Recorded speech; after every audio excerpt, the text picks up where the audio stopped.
ndiye iri naimi haimi kukumva achiembera kudaro.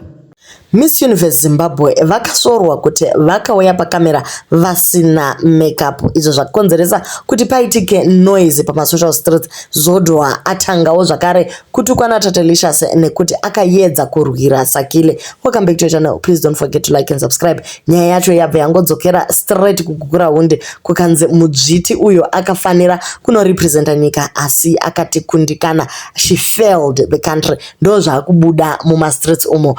At first Tatalicious akatanga nekuti usauye pa public usina makeup, usasiye makeup yako ku Mexico, gara une makeup. Sakile rukando rwako rwakakwasharara, please gara uine makeup. So vamwe vakati ndizvo chaizvo tiri kubvumira newe, but musikana remember anga ari mu makeup since day one and she was coming out of a very long flight and she was very tired, so anga angoto beta arwe nemepo. But vari kuti chero mapicture amanga matumira muri mundege muri mu first class na mai mukuru ari kuratidza kuti wanga usina kuisa makeup, zvabva zvaita kuti vakawanda vati de Miss Red vakaenda kunoti representa senyika this and that. So Zodwa decided kungoti vedwe de marika kudaro iwewe Tatalicious unotiudzeiko, iwe uri ngochane vati stavani nechindevere.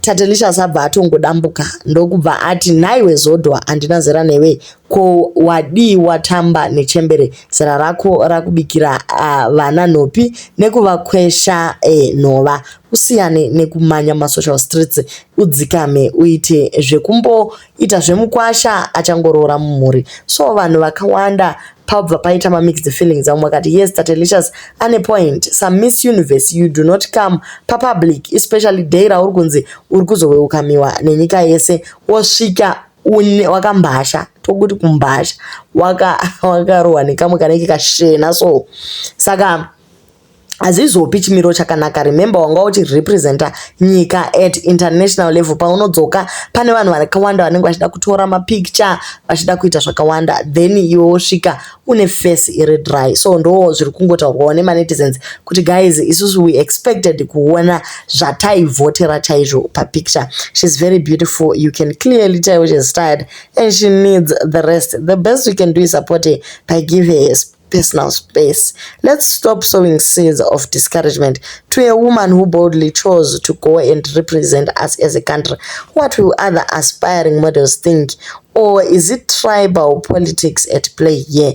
Ndo zviri kubvunzwa neumwewo asi abva angokurumidza kutonzi aiwa imimi tribal yekuti chii muri madzviti, siyanai nekuda kunorepresenta nyika, you are actually a minority. Wozoshamisika kuti guys, izuro ndizuro we uniting tichipusha kuti yes, go Sakile, and then all of a sudden just because Tatalicious has posted something, the whole internet inofanira kubvumirana Queen Tatalicious or King Tatalicious. Why guys?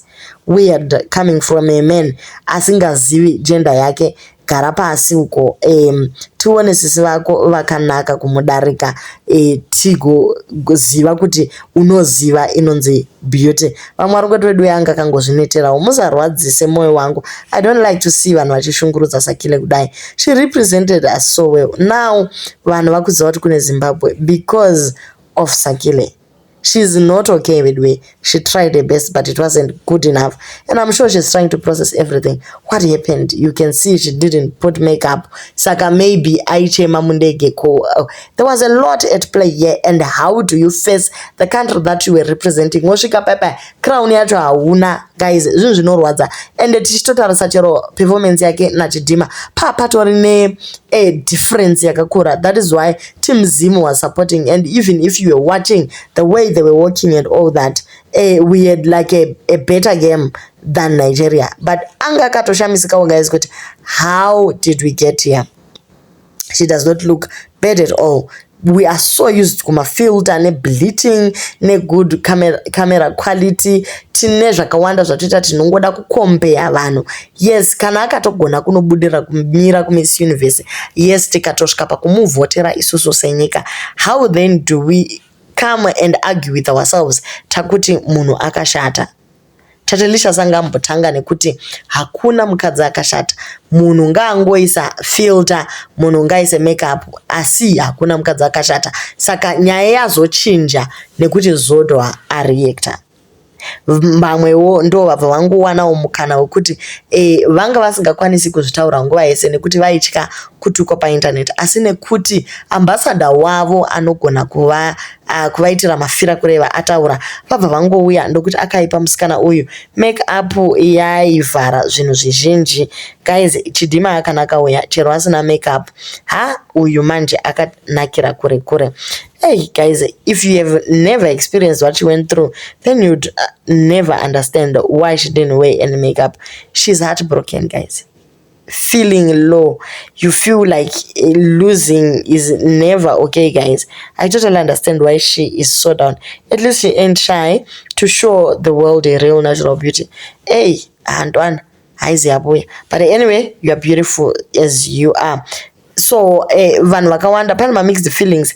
Vamwe vari kuti iwe Tatelicious, how do you want to draw battle lines and saying kuti madzviti chino usadaro? So ataura zvakare akati Zodwa atuma mandevere to attack me, wanga wachembera zvakanaka, ndinyare iwe gogo munjapisi. So ataura mashoko akawanda anorwadza kutukana na Zodwa. Guys, Zodwa haana kana pressure nemunhu zvachose. They actually took money out of their pockets, vakaflya in kunoona musikana, vakandoita zvavakandoita.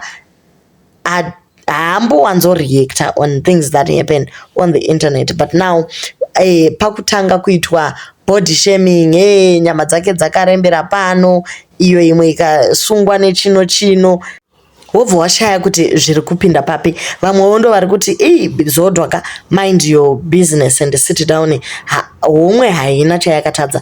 Vanhu bvumai kuudzwa chokwadi. I will be happy in life ndikawanawo munhu anenge homwe anonditi dai wadai. So queen musatsamwa, tinemi 100%. Asi mandevere haana kufara nazvo. Vakati isusu singena api tina impini yena. Futi I didn't understand. I'm sure Zodwa is equally needing translation also. Pati Magaro ndo waziva. Can we get back to supporting Saki? Guys, we are just here as a country to support Sakile. Zvimwe zvese zvokunzi awire asina makeup, Zodwa azoita chakati, mandevere makakona kurepresenta nyika, this and that. Guys, they represented the country. Fine, akaenda Sakila akanomiririra. Kana wana Miss Red vacho vamuri kutaura nevamwe vakadaro, vaigona mizimu yacho iyoyo universe. Handiti pakaitwa competition yanga iri fair. Majaji ese akadecide kuti ndo wavari kuda iyeye. Munhu wese akafara nazvo. Chero musi wakasumuka handiti vanhu vaifara. Ariko kuya handiti vanhu vakaisa mari dzavo vachivhota. Saka dambudziko riri papi. Guys, that stage was big. It had a lot of talented women, and following fact kuti it was also Zimbabwe's first time in a long time kundomira pa stage yakadaro. Guys, it is something to be proud of. But here we are as a country takutanga kuti mandevere akazotengesa nyika, kukura hundi yakazodaiso. Is there a day that can go tisina kumbotanga kuti ningi akadaiso, ningi akazodaiso, ningi akauraya ningi, kukura hundi kazodaiso? Pane here patichagona kungomira senyika tongobatana tongodanana? Gurundoro munhu wekutoti ane influence, and one point yaanototaura instead yekuti vanhu vagone kumukorekta kuti aiwa Gurundoro chireka kudaro, vanhu vese vanongotorwa nemhepo votongosupporta whatever she is saying. Aiwa guys, musadaro zvachose. Sakile did her best. Do leave your comments on what you think panyaya iri kupisa mudariro.